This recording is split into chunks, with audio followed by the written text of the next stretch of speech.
Good morning student. कक्षा 10 की science के यूट्यूब चैनल पर आपका हार्दिक अभिनंदन है। देखिए, आज हम अध्ययन करने जा रहे हैं एनसीईआरटी बेसिक साइंस कक्षा 10 चैप्टर 10, जिसका नाम है प्रकाश एवं इससे संबंधित घटनाएं, परावर्तन व अपवर्तन। देखिए विद्यार्थियों, सबसे पहले हम यहां ये अध्ययन करते हैं। देखिए प्रकाश क्या होता है। प्रकाश, तो देखिए विद्यार्थियों, प्रकाश जो है एक प्रकार की ऊर्जा होती है, ऐसी ऊर्जा जिससे हमें दृष्टि संवेदना उत्पन्न होती है। देखिए प्रकाश के बिना हम किसी भी वस्तु को नहीं देख पाते।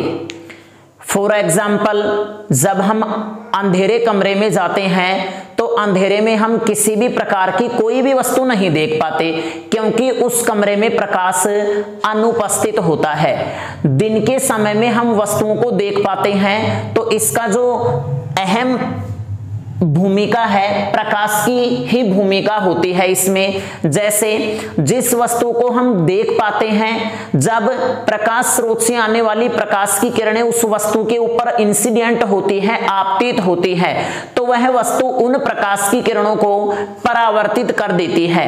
अब जैसे ये प्रकाश की किरणें हमारे नेत्र में प्रवेश करती हैं, तो ये हमारे नेत्र को इफेक्टिव कर देती है, रेटिना के ऊपर प्रतिबिंब प्राप्त हो जाता है। तो देखिए प्रकाश क्या है। प्रकाश एक प्रकार की ऊर्जा होती है, ऐसी ऊर्जा जिससे हमें दृष्टि संवेदना उत्पन्न होती है। प्रकाश स्वयं अदृश्य होता है, किंतु अन्य वस्तुओं को दिखाने में हमारी सहायता करता है। देखिए प्रकाश की प्रकृति के बारे में हम अध्ययन करें तो विद्यार्थियों, प्रकाश की जो प्रकृति है वो अलग अलग वैज्ञानिकों ने अलग अलग बताई है। जैसे न्यूटन ने प्रकाश को कणों के रूप में बताया है कि प्रकाश का जो संचरण है वो छोटे छोटे कणिकाओं या कणों के रूप में होता है। इसके पश्चात वैज्ञानिक हाइगेंस ने यह बताया कि प्रकाश जो होता है ये प्रकाश स्रोत से तरंगों के रूप में चलता है, लेकिन वर्तमान जो आधुनिक अवधारणा है उसके आधार पर प्रकाश तरंगे जो होते हैं ये एक प्रकार की विद्युत चुंबकीय तरंगे या इलेक्ट्रोमैग्नेटिक वेव्स होती हैं। ऐसी वेव्स, ऐसी तरंगे जिनमें इलेक्ट्रिक फील्ड विद्युत क्षेत्र और मैग्नेटिक फील्ड चुंबकीय क्षेत्र परस्पर लंबवत होते हैं, ऐसी तरंगों को क्या कहा जाएगा? विद्युत चुंबकीय तरंगे। तो प्रकाश जो है ये विद्युत चुंबकीय तरंगों के रूप में संचरित होता है, और इन तरंगों के संचरण के लिए किसी भी प्रकार के कोई भी माध्यम की आवश्यकता नहीं पड़ती है। देखिए विद्यार्थियों, प्रकाश जो है, प्रकाश का वेग, प्रकाश सर्वत्र सभी जगह प्रकाश की किरणें एक समान रूप से चलती हैं, लेकिन प्रकाश का जो वेग है वो सबसे अधिक होता है निर्वात में, और निर्वात में प्रकाश का वेग होता है 3 × 10⁸ मीटर प्रति सेकंड। लेकिन हम यहाँ पर प्रकाश से संबंधित केवल प्रकाश से संबंधित परिभाषा के बारे में ही अध्ययन करेंगे, तो ध्यान दीजिएगा।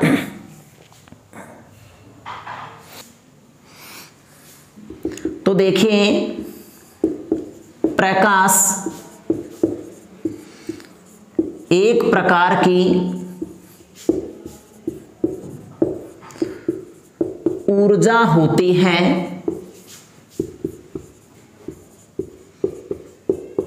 जिससे हमें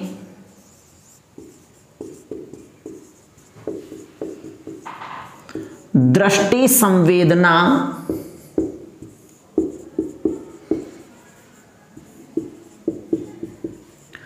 उत्पन्न होती है। जब प्रकाश की किरणें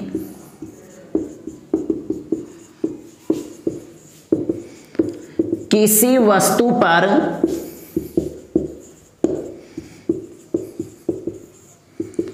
आपतित होती हैं तो वह वस्तु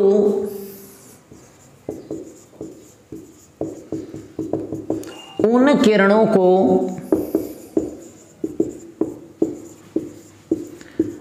परावर्तित कर देती हैं जब ये किरणें नेत्र में प्रवेश करती हैं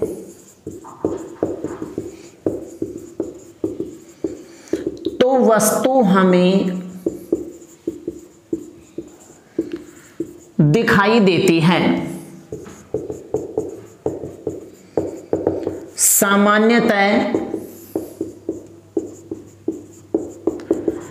प्रकाश सरल रेखा में गमन करता है, प्रकाश के संचरण पथ को किरण कहा जाता है। वह विभिन्न किरणों के समूह को प्रकाश पुंज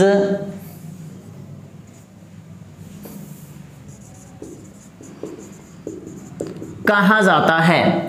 अब देखिए विद्यार्थियों, मैंने आपको बता दिया है कि प्रकाश का हमारे दैनिक जीवन में क्या महत्व है। देखिए, हम दैनिक जीवन में अपने नेत्र से जो भी कुछ देख पाते हैं, जो भी कुछ रीड करते हैं नेत्र से, वो प्रकाश के कारण ही संभव है। अब देखिए, प्रकाश जो है अनेक घटनाएं प्रदर्शित करता है, जैसे परावर्तन, अपवर्तन, विवर्तन, व्यतिकरण आदि घटनाएं प्रदर्शित करता है। इस अध्याय में हम केवल प्रकाश से संबंधित दो ही घटनाओं का अध्ययन करेंगे, जिनमें एक तो आता है परावर्तन और दूसरा आता है अपवर्तन। अब ध्यान दीजिएगा, देखिए परावर्तन किसे कहेंगे? परावर्तन कहेंगे जब प्रकाश की किरणें किसी चिकनी सतह या किसी चिकने तल या किसी दर्पण पर आपतित होती हैं, तो वह दर्पण या चिकना तल उन किरणों को वापस उसी माध्यम में भेज देता है। इस परिघटना को ही क्या कहा जाता है? प्रकाश का परावर्तन। अब देखिए, परावर्तन के दैनिक जीवन में क्या महत्व है? तो विद्यार्थियों, जो भी हम दर्पण में, जिस दर्पण में हम अपना प्रतिबिंब देख पाते हैं, यह प्रतिबिंब परावर्तन के कारण ही संभव हो पाता है। तो देखिए, इसका एज इट इज स्क्रीनशॉट लेकर के इसे नोट्स में उतार लीजिएगा। फिर हम नेक्स्ट टॉपिक प्रकाश के परावर्तन के बारे में अध्ययन करते हैं।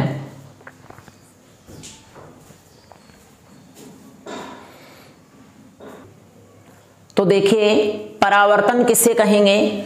जैसे मान लीजिए ये हमारे पास कोई दर्पण है या कोई चिकनी सतह है, ये हो गया दर्पण। अब देखिए, जब कोई प्रकाश की किरण किसी दर्पण पर आपतित होती है, तो इससे टकराने के पश्चात यह पुनः उसी माध्यम में लौट जाती है।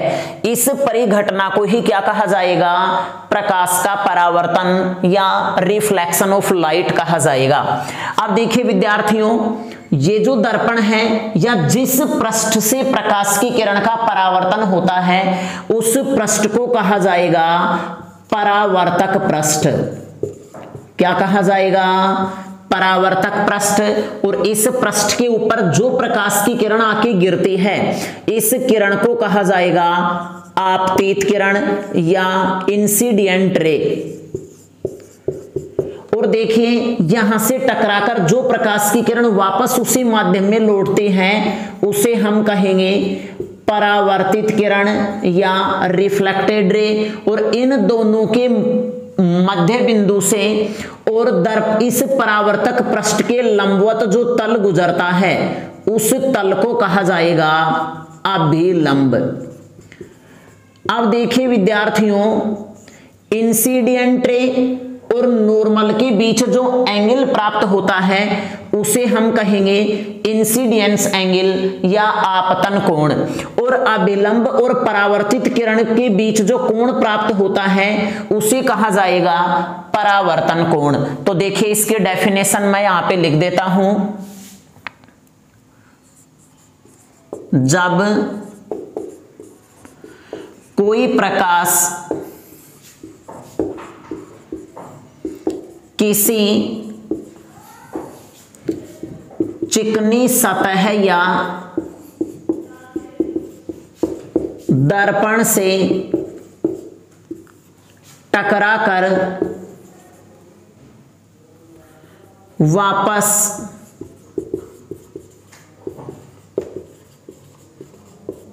उसी माध्यम में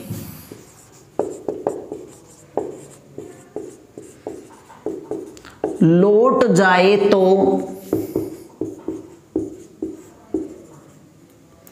इस घटना को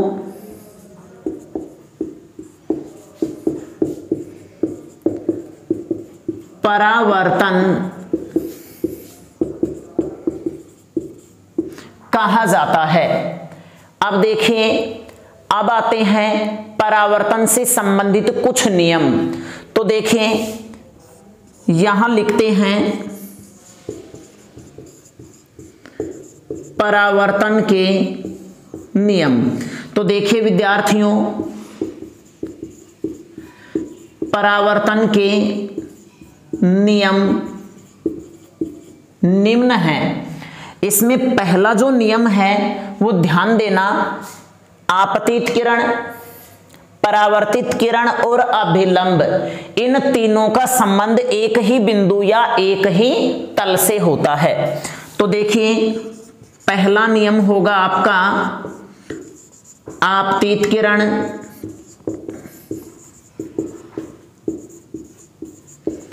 परावर्तित किरण व अभिलंब तीनों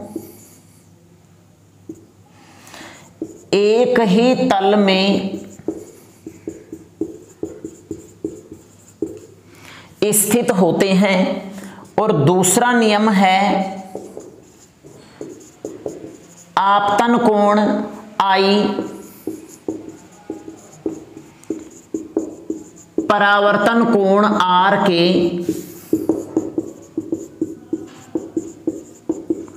बराबर होता है, अर्थात कोण आई बराबर में कोण आर। और इसमें देखिए विशेष बात का ध्यान रखना, परावर्तन की घटना में आपतित किरण और परावर्तित किरण की चाल और आवृत्ति अपरिवर्तित रहेगी। जो चाल और फ्रीक्वेंसी यहां पर होगी वही चाल और फ्रीक्वेंसी यहां पर होगी। अब देखिए प्रश्न ये उठता है ये आवृत्ति क्या होती है। तो देखिए विद्यार्थियों, प्रकाश जो होता है ये प्रकाश स्रोत से इस प्रकार से सुरंग और गर्त के रूप में चलता है। ऊपर वाला जो हिस्सा है ये कहलाएगा सुरंग और नीचे वाला हिस्सा क्या कहलाता है, गर्त। अब देखिए जब प्रकाश यूं कंपन करके चलता है तो प्रकाश के द्वारा प्रति सेकंड किए गए कंपनों की संख्या को ही क्या कहा जाएगा, आवृत्ति कहा जाएगा। अर्थात इकाई समय में या एक सेकंड में किए गए कंपनों की संख्या को क्या कहेंगे, आवृत्ति कहेंगे। तो देखिए तीसरा यहां पे ध्यान देना,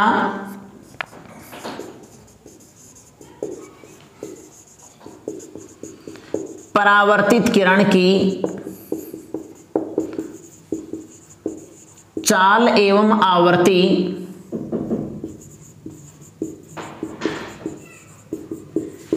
अपरिवर्तित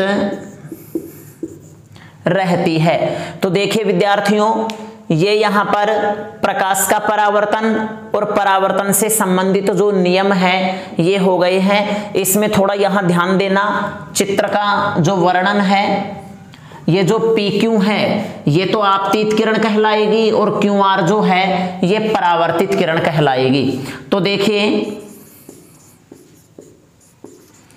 चित्र में PQ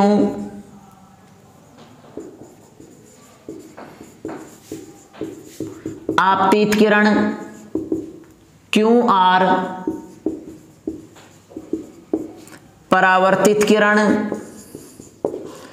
व NN डैश अभिलंब है।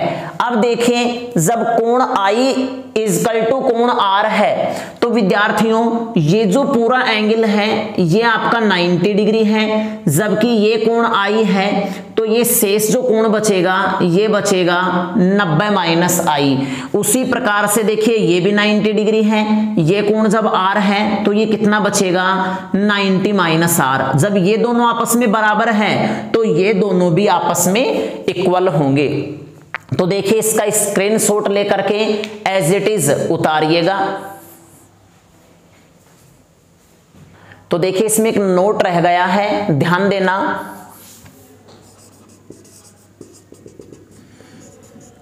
जब कोई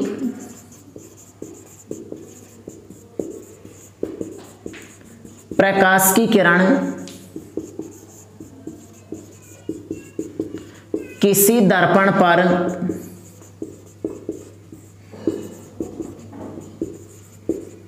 लंबवत आपतित होती है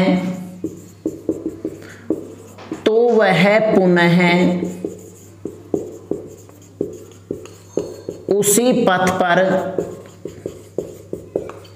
लौट जाती है। देखिए इसको मैं यहां पे समझा रहा हूं, ध्यान दीजिएगा।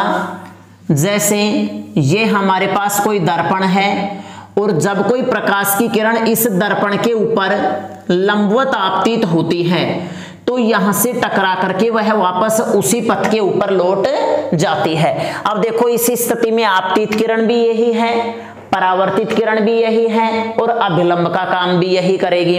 तो इसी स्थिति में कोण I और कोण R दोनों के मान कितने हो जाएंगे, 0 डिग्री हो जाएंगे। तो देखिए इसे एज इट इज उतारिएगा।